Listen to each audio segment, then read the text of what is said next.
नमस्कार, मैं हूं तुलसी वर्मा। आप देख रहे हैं इंडिया न्यूज उत्तर प्रदेश उत्तराखंड और वक्त है ग्राउंड रिपोर्ट का, जहां सबसे पहले बात करेंगे सूत्रों के हवाले से आ रही बड़ी खबर पर। सिंगापुर जापान का दौरा करेंगे सीएम योगी आदित्यनाथ। औद्योगिक निवेश लाने के लिए करेंगे दौरा। औद्योगिक निवेश के लिए पहला दौरा होगा सीएम योगी का, जहां 6 लाख करोड़ से ज्यादा के निवेश की उम्मीद है। औद्योगिक निवेश लाने के लिए ये सीएम योगी का पहला दौरा होगा, पहला इंटरनेशनल दौरा होगा, जहां 6 लाख करोड़ से ज्यादा के निवेश की उम्मीद की जा रही है। सूत्रों के हवाले से ये बड़ी खबर सामने आ रही है। सिंगापुर जापान का दौरा करेंगे सीएम योगी आदित्यनाथ। बता दें कि औद्योगिक निवेश के लिहाज से ये पहला दौरा होने वाला है सीएम योगी का, जहां सिंगापुर जापान का दौरा करेंगे सीएम योगी आदित्यनाथ। औद्योगिक निवेश लाने के लिए ये दौरा करेंगे, प्रदेश के विकास को बढ़ावा देने के लिए, प्रदेश में औद्योगिक क्षेत्रों को बढ़ावा देने के लिए और निवेश बढ़ाने के लिए सीएम योगी का ये दौरा होने वाला है। सिंगापुर जाएंगे सीएम योगी और फिर जापान भी जाएंगे सीएम योगी। हमारे संवाददाता अभिषेक सिंह हमारे साथ सीधे लखनऊ से जुड़ रहे हैं, उनका रुख करेंगे। अभिषेक, सीएम योगी का निवेश के लिहाज से ये पहला इंटरनेशनल दौरा, क्या कुछ अपडेट? बिल्कुल, इन्वेस्ट यूपी की आज बैठक भी है, जिसको अध्यक्षता मुख्यमंत्री योगी आदित्यनाथ कर रहे हैं। और इसी के साथ जो सूत्रों के हवाले से जानकारी मिल रही है कि मुख्यमंत्री योगी आदित्यनाथ जापान और सिंगापुर का दौरा करते नजर आएंगे। हर लिहाज से ये दौरा अहम होगा और जैसा कि हमने देखा कि दावोस में हुए सम्मेलन में किस तरह से उत्तर प्रदेश के पवेलियन पर निवेशकों की भारी भीड़ देखने को मिली। उत्तर प्रदेश के वन डिस्ट्रिक्ट वन प्रोडक्ट से जुड़े हुए प्रोडक्ट्स, रॉ मटेरियल और कई सारी इनोवेटिव एमएसएमई से जुड़ी हुई स्मॉल स्केल इंडस्ट्रीज का बाजार बड़े पैमाने पर बढ़ता नजर आया है इन दिनों। और मुख्यमंत्री योगी आदित्यनाथ के तमाम प्रयासों के बाद यह संभव हुआ है कि इंटरनेशनल मार्केट में उत्तर प्रदेश का एक बड़ा शेयर होता नजर आ रहा है। और आने वाले दिनों में मुख्यमंत्री योगी आदित्यनाथ का यह दौरा न सिर्फ इन्वेस्टमेंट बल्कि उद्योग और उद्योग घरानों को उत्तर प्रदेश तक लाने और ईज ऑफ डूइंग बिजनेस और साथ ही साथ इन्वेस्टमेंट के एक बड़े दरवाजे खोलता उत्तर प्रदेश के लिए और नजर आएगा, जिससे न सिर्फ रोजगार बल्कि इकोनॉमिकल डेवलपमेंट, इंडस्ट्रियल ग्रोथ और साथ ही साथ उत्तर प्रदेश के जो 1 ट्रिलियन इकोनॉमी का सपना है वो पूरा होता नजर आएगा। जी बिल्कुल अभिषेक, बहुत शुक्रिया आपका तमाम जानकारी के लिए अभिषेक। और अब खबरों में आगे बढ़ते हैं। महोबा से जानकारी सामने आ रही, जहां मंत्री स्वतंत्र देव सिंह के कार्यक्रम में बवाल का मामला है। बीजेपी विधायक ब्रजभूषण शरण सिंह मंत्री के बीच हुई थी नोकझोंक। विधायक ने सड़क के बदहाली को लेकर के नाराजगी जताई थी। महोबा की घटना के बाद झांसी पहुंचे मंत्री स्वतंत्र देव सिंह पत्रकारों के सवालों पर झल्ला गए। स्वतंत्र देव सिंह झांसी के 36 गांव में जा रहा हूं, ये कहा है। झल्लाते हुए कहा है, जल जीवन मिशन को समर्पित करूंगा अपना ये दौरा। दरअसल महोबा में जल जीवन मिशन के तहत कई गांवों में पाइपलाइन डालने के लिए सड़क को खोदा गया, लेकिन मरम्मत ठीक से नहीं कराई गई और सड़क खोदकर छोड़ दी गई, जिससे लोगों में काफी रोष भी है। इससे ग्रामीणों को काफी परेशानियों का सामना भी करना पड़ रहा है। इस मुद्दे को लेकर के विधायक और उनके समर्थक आक्रोशित नजर आए हैं। उन्होंने मंत्री के सामने विरोध दर्ज कराते हुए तत्काल कार्रवाई की मांग की है। और स्थिति उस समय तनावपूर्ण हो गई जब विधायक समर्थकों और पुलिस के बीच तीखी बहस शुरू हो गई। और पूरे मामले को लेकर के महोबा विधायक ने क्या कुछ कहा है, सुनिए। पार्टी ने मुझे टिकट दिया, जनता की सेवा करने के लिए टिकट दिया, और जनता की सेवा करने के लिए अगर किसी को भी रोकना पड़े, धरना देना पड़े, तो ये मेरा कर्तव्य है और मैं अपने कर्तव्य से पीछे नहीं हटूंगा। क्या क्या समस्या आ रही थी? नहीं, ये लगातार हम लोग पत्राचार कर रहे हैं। नमामि गंगे की योजना लगभग 6 साल से चल रही है और अभी तक कार्य पूर्ण नहीं हुए हैं। गाँव में सड़कें खोदी पड़ी हैं, जो पाइपलाइन डाली है उनमें लीकेज है, जल भराव है, टंकियां चू रही हैं। ऐसी तमाम समस्याएं हैं जिसको लेकर आज हम लोगों ने मंत्री जी को अवगत कराया है। क्या आश्वासन मिला? आश्वासन उन्होंने 20 दिन का समय मांगा है। 20 दिन के अंदर उन्होंने कहा है कि सारे गांव दुरुस्त होने चाहिए, ठीक होने चाहिए, कारपूर्ण होने। तुरंत चलो, कहा तो था, आपकी बात सही है। अब ये तो मंत्री जी से पूछिएगा, वो अपनी बात पर कितना खरा उतरेंगे। अभी उन्होंने कहा था कि मैं भी चलता हूँ गुड्डू भैया, मैं अभी चलता हूँ, अभी आपके साथ चलता हूँ, गांव का अधिकारी का निरीक्षण करता हूँ, गांव में कमी पाई अभी सस्पेंड करता हूँ, मगर वो नहीं गए। अब उन्होंने 20 दिन का समय लिया है।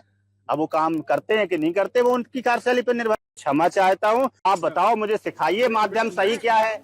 आगे बढ़ते हैं। लखनऊ केजीएमयू में धर्मांतरण यौन शोषण का मामला, निकाह कराने वाले जाहिद के खिलाफ वारंट जारी हुआ है। पीलीभीत के काजी जाहिद की होगी अरेस्टिंग।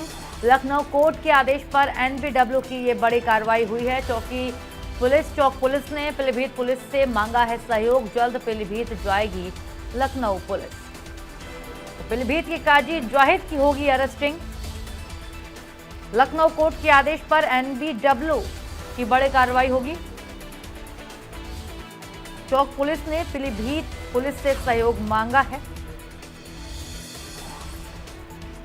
केजीएमयू में धर्मांतरण यौन शोषण का ये पूरा मामला है। इसी मामले में पीलीभीत पुलिस से भी सहयोग मांगा गया है। दरअसल निकाह कराने वाले जाहिद के खिलाफ ये वारंट जारी हुआ है। हमारे संवाददाता फिरोज आलम हमारे साथ जुड़े हैं, उनसे अपडेट लेंगे। फिरोज, पीलीभीत पुलिस ने भी सहयोग की बात कह दी है और क्या कुछ अपडेट है आपके पास?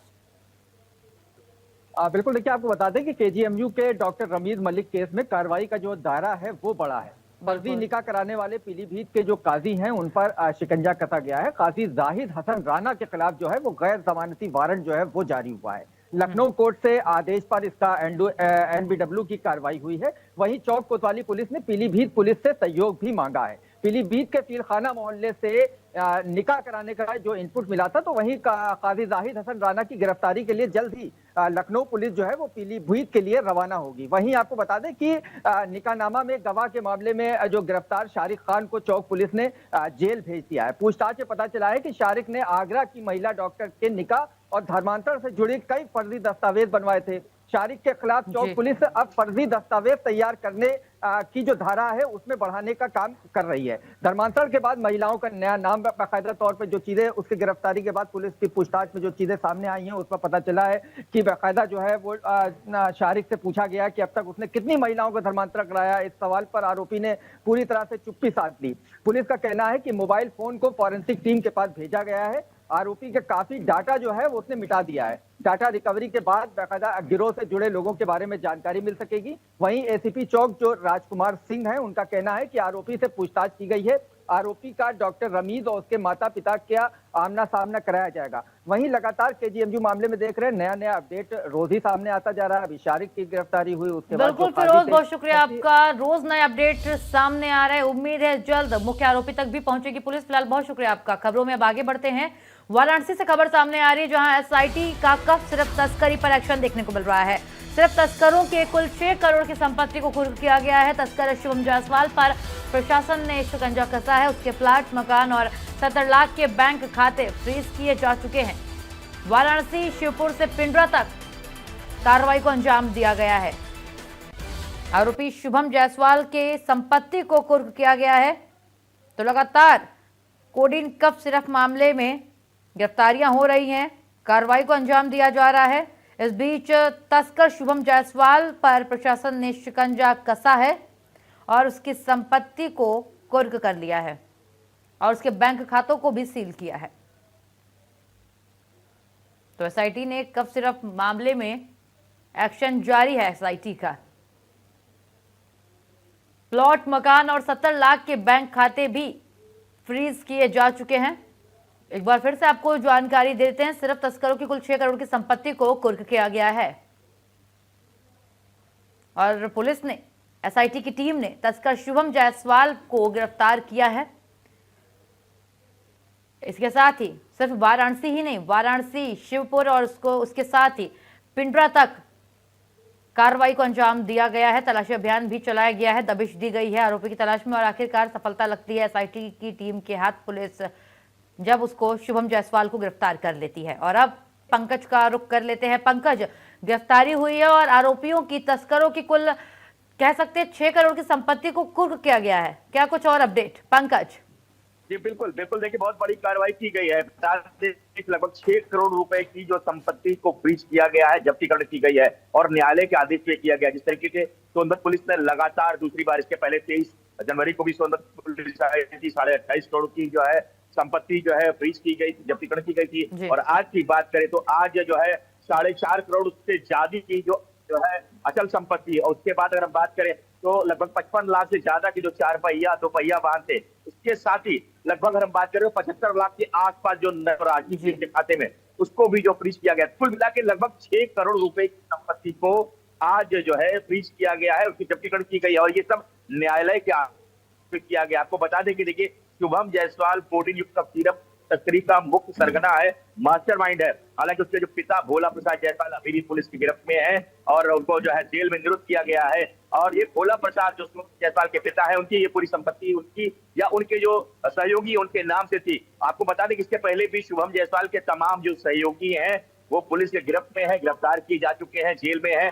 और वही बात करें शुभम जायसवाल की जो मुख्य सरगना है वो अभी भी फरार है। तो अब देखना ये होगा कि शुभम जायसवाल तक पुलिस कब तक पहुंचती है, क्योंकि जिस तरीके से एसआईटी की टीम बनारस की और सोनभद्र की लगी हुई है, तमाम टीमें लगी है, दबिश दे रही है शुभम जायसवाल तक पहुंचने के लिए। तो शुभम जायसवाल को रोका गया है, पर उसके कई सहयोगी और उसके पिता को गिरफ्तार करके जेल में जो है बंद कर दिया गया है। और बात करें तो पिछले दिनों 28.5 करोड़ की संपत्ति का जब्तीकरण किया गया था और आज फिर 6 करोड़ रुपए की संपत्ति जब्त की गई थी।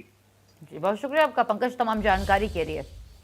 और खबरों में आगे बढ़ते हैं। बांदा से खबर सामने आ रही है, जहां इंडिया न्यूज की खबर का बड़ा असर देखने को मिला है। स्क्रैप माफिया रवि कान्हा की रिहाई का ये पूरा मामला है। खबर चलने के बाद जेलर पर एक्शन हुआ है। दरअसल बिना आदेश रिहा करने पर जेलर को अब निलंबित कर दिया गया है। गौतम बुद्ध नगर कोर्ट ने जेलर से मांगा था स्पष्टीकरण। मामले पर लापरवाही बरतने पर पुलिस ने एक्शन लिया है। बिना आदेश के आरोपी को रिहा करने का यह पूरा मामला है, जहां अब जेलर को बांदा में इंडिया न्यूज की खबर का बड़ा असर देखने को मिला। इस खबर को हमने प्रमुखता से चलाई थी, आपके अपने चैनल ने प्रमुखता से चलाई थी और इसका बड़ा असर भी हुआ है। जागा है प्रशासन खबर चलाने के बाद हमारे, और अंततः जेलर को निलंबित कर दिया गया है। बिना आदेश के इसने कैदी को रिहा किया था जेलर ने। बांदा से हमारे संवाददाता सत्यम सिंह हमारे साथ जुड़ रहे हैं, अपडेट लेंगे। सत्यम, आखिरकार जेलर पर गिर ही गई गाज। देखिए, बिल्कुल निश्चित तौर से तुलसी बता दूं, बीते दिनों जिस तरीके से इंडिया न्यूज ने प्रमुखता के साथ में इस पूरी खबर को दिखाया था, प्रकाशित किया, जिसके बाद में जो जिम्मेदार अधिकारी हैं उनकी नींद टूटी, क्योंकि एक बड़ा माफिया है रवि कान्हा। स्क्रैप का एक बहुत बड़ा व्यापार चलाता है और उसी को लेकर के दर्जनों मुकदमे इस आरोपी पर जो है दर्ज है और उसी को लेकर के वारंट भी जो है जारी किया गया था। उसके बावजूद भी जो जेल प्रशासन है उसकी तरफ से लापरवाही बरती गई, जिसके बाद में नतीजा ये निकला कि रवि कान्हा को तो रिहा कर दिया गया, लेकिन उसकी जद में वहां के जेलर आ गए। निश्चित तौर से जब हमने इस पूरी खबर को प्रमुखता से दिखाया तो जो जिम्मेदार अधिकारी है उनकी नींद टूटी और फिलहाल विक्रम सिंह यादव जेलर को जो है सस्पेंड कर दिया गया। तुलसी जी, बहुत शुक्रिया आपका सत्यम तमाम जानकारी के लिए। और अब खबरों में आगे बढ़ते हैं। आगरा से खबर सामने आ रही है, जहां डंपर ने सवारियों से भरे ऑटो में जोरदार टक्कर मार दी और इस हादसे में 4 की मौत हो गई है। हादसे के बाद रेस्क्यू कर सभी को अस्पताल भेजा गया है। हादसे का सीएम योगी आदित्यनाथ ने संज्ञान लिया है, तो राहत कार्य जारी है। सीएम योगी ने भी संज्ञान लिया है। डंपर ने सवारियों से भरी ऑटो में जोरदार टक्कर मार दी, उसके बाद हादसे में 4 की मौत हो गई है। इलाज के दौरान मौत की पुष्टि की गई है और हादसे के बाद रेस्क्यू मौके पर जारी है। इसके साथ ही बता दें आपको, मौके पर अफरा तफरी का पूरा माहौल बन गया था। यातायात भी कुछ समय के लिए बाधित रहा, हालांकि पुलिस प्रशासन और मौके पर पहुंच करके यातायात को फिर से सुचारू रूप से चालू कराया। देखिए, ये बहुत ही दुखद घटना है और जो मुझे बताया गया कि इधर से जरा आपके पीछे साइड से 2 ऑटो आ रहे थे, वो आपस में एक दूसरे को ओवरटेक कर रहे थे और सामने से एक एंटर आ गया था, जिससे उनका एक्सीडेंट हो गया था। इसमें 5 लोगों की डेथ हो गई है और 4 लोग घायल हैं, लेकिन सभी खतरे से बाहर हैं। तो ये है, इस पर जो पकड़ दिया गया है, ड्राइवर यहाँ से मौके से पकड़ गया था। सर, ड्राइवर को नशे की हालत में बताया जा रहा है। इसका हम मेडिकल कराएंगे और अगर ये नशीली हालत में है तो ये पूरा जेल जाएगा और इसमें सदोष मानव वध का मुकदमा लगेगा, एक्सीडेंट का। सभी ये घायल और ये मृतक जो संख्या हुई है, कहाँ से कहाँ जा रहे थे? ये लोग बता रहे हैं कि ये जगन्नाथपुरी गए थे, दर्शन करके लौट रहे थे और अपने घर पर जा रहे थे। ये कंटेनर कहाँ से कहाँ जा रहा था? कंटेनर सामान लेके कलकत्ता जा रहा था, जो बताया जा रहा था। और आगरा से हमारे संवाददाता संजय सिंह हमारे साथ जुड़ गए हैं, उनका रुख करते हैं, अपडेट लेते हैं। संजय, क्या आरोपी डंपर चालक फरार हो गया है या पुलिस ने उसको गिरफ्तार किया है? आरोपी डंपर चालक को पुलिस ने गिरफ्तार कर लिया, क्योंकि जिस प्रकार की जब घटना हुई तो कहने की चीज पुकार मच गई। आरोपी डंपर चालक को वहां की पास से ग्रामीणों ने पकड़ लिया और जमकर पीटा, उसे पुलिस के हवाले कर दिया है। लेकिन अब इस पूरे जो घटना हुई है, कहीं ना कहीं बड़ा हादसा हुआ है। 6 लोगों की अभी तक इसमें मौत हो चुकी है और 2 लोग तो अभी इलाज चल रहा है। मुख्यमंत्री योगी आदित्यनाथ ने इसका संज्ञान लेते हुए अधिकारियों को तुरंत मौके पर कहा है कि जो राहत बचाव कार्य पूरी तरह से किया जाए और जिस प्रकार से जो इलाज चल रहा है बेहतर से बेहतर उनको इलाज दिया जाए। जगन्नाथपुरी से ये लौटकर 2 ऑटो में आ रहे थे और जो कैंटर था ये कलकत्ता सामान लेके जा रहा था, तो कहने की तेज रफ्तार का कहर यहाँ देखने को मिला है। बिल्कुल जी संजय, इस हादसे में 4 लोगों की मौत की पुष्टि हुई है, कई घायल हैं जिनका इलाज भी जारी है। तो क्या उनको भी कुछ मदद मुहैया कराई गई है पुलिस प्रशासन की ओर से, क्योंकि ये मामला बड़ा हो गया है, खुद सीएम ने हादसे का संज्ञान लिया है? अब बिल्कुल कहने की इनको कुछ मदद मुहैया कराने की बात की जा रही है, लेकिन जो इलाज चल रहा है वो इलाज चल रहा है। आपको बता दें कि 6 लोगों की अब तक इसमें मौत हो चुकी है। 4 की पहले पुष्टि थी, लेकिन वह जो हॉस्पिटल पहुंचते एक की मृत्यु और हो गई, एक इलाज के दौरान मौत हुई। तो कुल मिलाकर 6 मौतें इसमें हो चुकी है अभी तक हादसे में। बिल्कुल, बहुत शुक्रिया संजय आपका तमाम जानकारी के लिए। और फिलहाल ग्राउंड रिपोर्ट में मेरे साथ इतना ही। प्रदेश की तमाम खबरों के लिए आप बने रहिए इंडिया न्यूज उत्तर प्रदेश उत्तराखंड के साथ। नमस्कार।